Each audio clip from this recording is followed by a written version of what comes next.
अस्सलामुअलैकुम बच्चों। तो आज के इस लेक्चर में कैलकुलस एक्सरसाइज 7.6 का मैं करवा रही हूँ क्वेश्चन नंबर 2।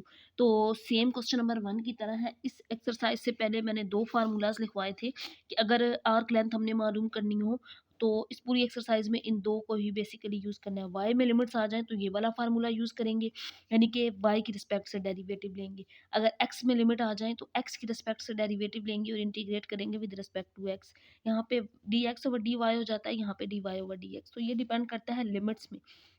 तो अब इस क्वेश्चन में ये कहा गया है, show that in the catenary एक कर्व होती है जिसकी ये इक्वेशन दी गई है, y is equal to c cos hyperbolic x over c. ये दी गई है the length of the arc from the vertex x is equal to 0, और जिसकी लेंथ वर्टेक्स दी गई है मींस x1 0 और x2 हम ले लेते हैं कि वो x होगा। 0 से x तक उसकी लिमिट्स दी गई हैं। To any point is given by, और आर्क लेंथ उसकी दी गई है जो हमने प्रूव करनी है वो है s is equal to c sine hyperbolic x over c. ये हमने मालूम करनी है, ये आना चाहिए हमारा आंसर। तो अब यहाँ पे जो आर्क लेंथ का फार्मूला यूज़ करना है आर्क लेंथ मालूम करने के लिए, वो लिमिट्स x के अंदर आ गई हैं।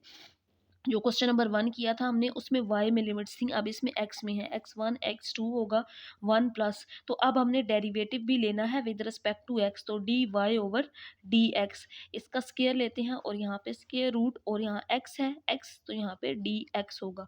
तो अब हमें चाहिए d y over d x. तो ये हमारे पास y दिया गया है, इसको नाम दे देते हैं अभी इक्वेशन नंबर 1 का, क्योंकि इसमें ये वैल्यू निकालनी है d y over d x. तो यहाँ से मालूम करके यहाँ पे पुट कर सकते हैं। तो इस y का डेरिवेटिव ले लेते हैं विद रिस्पेक्ट टू x, तो d y over d x आ जाएगा। यहाँ पे भी जब विद रिस्पेक्ट टू एक्स लेंगे तो कोस का डेरिवेटिव वैसे माइनस साइन होता है, लेकिन कोस हाइपरबोलिक का प्लस साइन होता है। तो sign hyperbolic x over c, और फिर एक्स ओवर सी का जब डेरिवेटिव लेंगे तो 1 ओवर सी, जो इस सी से कैंसिल आउट हो जाएगा। तो ये d y over d x का आंसर किस में पुट कर देंगे, इक्वेशन नंबर 1 में, और साथ लिमिट से x1 0 है और x2 की जो लिमिट है वो x है, तो यहाँ आ जाएगा x 1 plus d y over d x, जिसका आंसर ये है sine hyperbolic x over c. इस वैल्यू का स्केयर था तो जो मैंने स्केयर यहाँ पे लिख दिया, साइन हाइपरबोलिक का स्केयर ऊपर आ गया, स्केयर रूट साथ डी एक्स आ गया। अब यहाँ पे आपने एक फार्मूला पढ़ा हुआ है कि 1 minus sine square x cos square x होता है, बट हाइपरबोलिक में प्लस होता है, और ये इक्वल होता है cos hyperbolic square x over c, और ये वाला स्केयर रूट साथ इसी तरह यहाँ पे डी एक्स। तो ये स्केयर इस स्केयर से कैंसल आउट हो गया, तो यहाँ पे आ गया 0 to x cos hyperbolic x over c. तो अब हम इसको इंटीग्रेट कर लेंगे cos hyperbolic x over c को, तो इसकी इंटीग्रेशन आ जाएगी कोस हाइपरबोलिक की sine hyperbolic x over c, और फिर एक्स ओवर सी की इंटीग्रेशन 1 ओवर सी।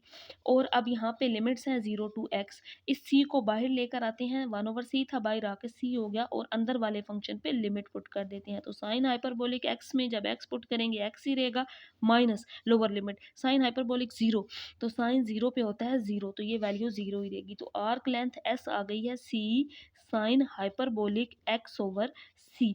तो यही लेंथ हमारे पास गिवन थी जो हमने प्रूव करनी थी, सी sine hyperbolic x over c. तो यही क्वेश्चन में कहा गया था कि इसकी आर्क लेंथ निकालें कैटनरी की कर्व की। तो इस कर्व की जो आर्क लेंथ है वो ये आनी चाहिए, तो ये आ गई है, यही इसका रिक्वायर्ड आंसर था।